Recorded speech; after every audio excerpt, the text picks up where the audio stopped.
Hello and welcome to the Literature Capital. In this video, we are going to discuss Andrew Marvell's To His Coy Mistress. It's a metaphysical poem. The poem focuses on the lustful desires of a man. It's a dramatic monologue. It's one of the best known Carpe Diem poems. So, Carpe Diem is a Latin expression for seize the day or make the most of the time that you have. Make hay while the sun shines. So, the poem is addressed to a virgin mistress, persuading her to give a consent for a physical union. She is coy, that is, she is shy, and so the entire argument is to entice her, tempt her, by showing her what are the things she is missing out on by not giving herself up for intimacy. Okay, so in this poem, Andrew Marvell has put forward an argument. It's a logical argument. That is why he makes use of syllogism. So he starts the stanzas with words like had we, then but, then therefore now. So he has put forward a very logical argument trying to convince her in order to make her give the consent on the physical union that he wants to have. So it shows that predatory male behavior, but it has been portrayed here quite beautifully. So the meter that Andrew Marvell employs here is tetrameter.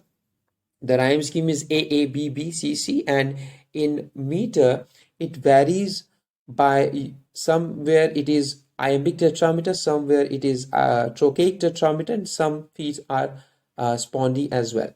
So he starts the stanza with a contrafactual situation that if we had world enough in time, had we but world enough in time, this coyness lady were no crime. If we had all the time in the world, if we could live at so many places in one moment, then I wouldn't have accused you of coyness or shyness. I wouldn't have felt offended by you showing too much of shyness. We would sit down and think which way to walk and pass our long love stay. We would have all the time in the world if we could live for eternity. Then we would have to sit and ponder over the situation and all the ways that we can bide our time, all the ways that we can spend our time. But this is not a situation. Though by the Indian Ganges side, shouldest to be fined, I by the tide of Humber would complain. You could have gone to India, stayed by the river Ganga, and you could have tried to find ruby, the precious stones there, and I would have stayed in England by the side of the tidal river Humber, and I would have made complaints about you not coming to me. So if we could go to any place in the world, this would have been the situation. So in this poem, he has also made use of role reversal. Normally, it is the male member who goes to live at a distant place, and it is the female member who waits for that male member. But here he's saying that she would have been the one going to distant place called India. India is associated with so many fables where the rivers are said to be having precious stones. So valuable the rivers are.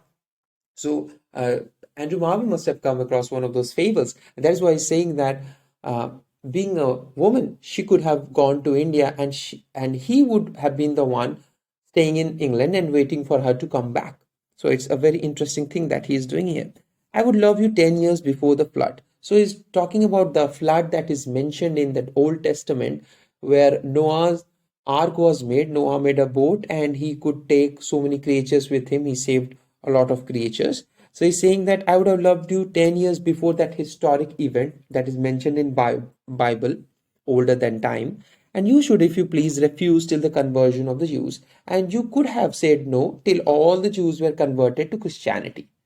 So he's talking about an impossible situation that it's not going to happen that all the Jews will be converted to Christianity. It's an impossible situation. So he's saying that you could have said no till this impossible situation could have become true, could have become real. So you could have said no till eternity, and he would have quoted her for that eternity if they had world enough and time. But this my vegetative love should grow faster than empires and more slow.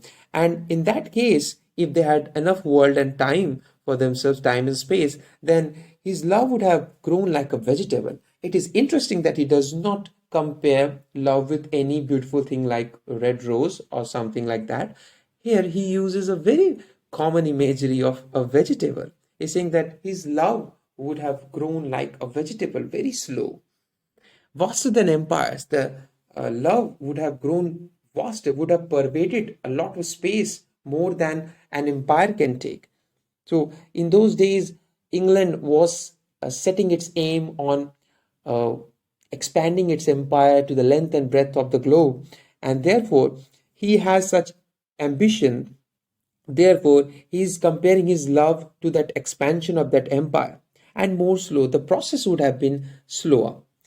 And 100 years should go to praise thine eyes. So he would have quoted her eternally. So he would have taken 100 years to adore her eyes, to admire her eyes, and on thy forehead gaze, and he would have taken another 100 years to stare at her gaze. 200 to adore each breast. He would have taken 200 years, that is 2 centuries, to adore each breast, her parts of the body, but 30,000 to the rest. But he would have used 30,000 years to admire the rest of the parts of her body, her anatomy. So he's saying that if we had world enough in time, I would not have urged you to make hurry. I would have myself taken a lot of time to admire, to create this fantasy world, and sex need not have been a priority in that fantasy world. Okay.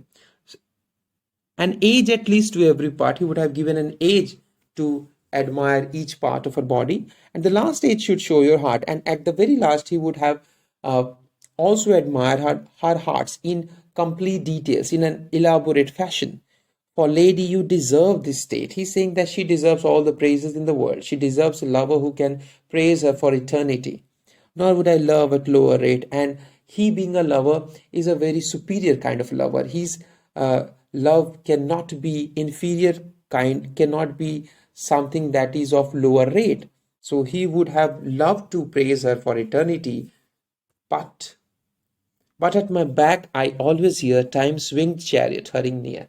But he is becoming restless because he is able to hear the ticking of the clock. Tempus fugit, time flies. So he is saying that we are subject to time constraints, we are subject to decay, so we must hurry up. I always hear that sound of the clock ticking, and that is urging me to hurry things up. And yonder all before us lie deserts of vast eternity. So in front of us there lies just desert. Eternity is like a desert where you won't find any sign of life. So this is what the world is. The world that you can see for yourself, these short years of life, this brief period is where your oasis is. So you must not wait for that eternity. Eternity is like a vast desert. Thy beauty shall no more be found. In a few years, your beauty will go away. So he's saying that a thing of beauty is mortal. He's saying a thing of beauty is not a joy forever. So your beauty shall no more be found. Your beauty will wither away. Okay, you will have wrinkles. You won't be as beautiful, as magnanimous, as attractive as you are today. Nor in thy marble vault shall sound my echoing song, or when you are placed in your grave, that is when you die, you won't be able to hear the quoting song that I am singing for you. I am trying to woo you. You are feeling a lot of pleasure because of me wooing you, but you won't be able to hear my song when you have gone to your grave, when you have died. Then worms shall try that long preserved virginity. Then the worms shall eat you up. All your virginity will be eaten up by these worms in your grave. What happens to the body in the grave? It is subject to decays, and so worms will consume your virginity. If you don't give your body to me while you live, it will be tasted by worms when you die. And your quaint honor turn to dust, and your honor, your traditional cultural honor that is stopping you from giving yourself up for that physical relationship, for that passionate advance that I am making to you, that will be turned to dust. That will be meaningless in a few years when you die. And into ashes all my lust, and even that thing is applied to me as well. All my passionate advances will be of no use. All my lust will turn into ashes. So this is the time that we have. Seize the day, carpe diem. The grave's fine and private place, but none, I think, do their embrace. Yes, we are looking for a place that is fine and that is private. We are looking for privacy, but I don't think that grave would be an option for us. We would not like to embrace each other in grave, because when we have died, there is no use of the body. So there is no meaning of embracing each other or hugging each other with love when we have died. So we must make use of the time while we are alive, while we are at our prime, while we are young.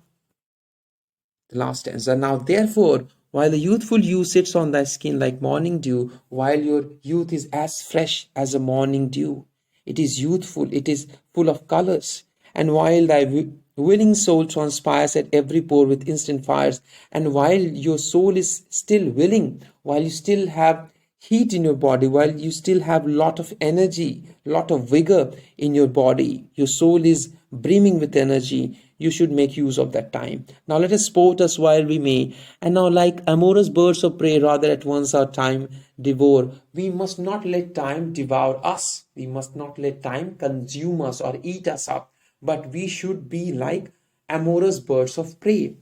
Birds which are of prey, they are trying to find their praise in each other. They're trying to eat each other up, but they are amorous. So he's trying to portray a very aggressive side of love, very forceful side of love. He's asking her to be more aggressive, be more active. Then languish in his slow chapped power, instead of letting ourselves surrendering ourselves to the subject ourselves to that decay of time. We must take things in our own hands and try to do something about the situation. We cannot languish by surrendering ourselves to that power of time. Let us roll all our strength and all our sweetness up into one ball. He's saying that we must muster all our energy into one. We must try to create something of that passion that we have.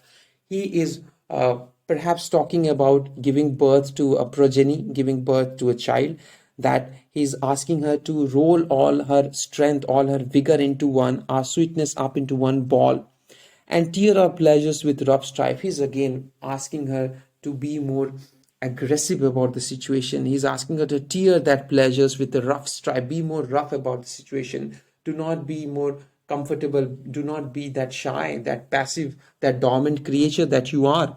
Be more active through the iron gates of life. So iron gates of life are the barriers raised by the society. So you must break these barriers, break these iron gates, and come to me and give your consent for the love that I want to make.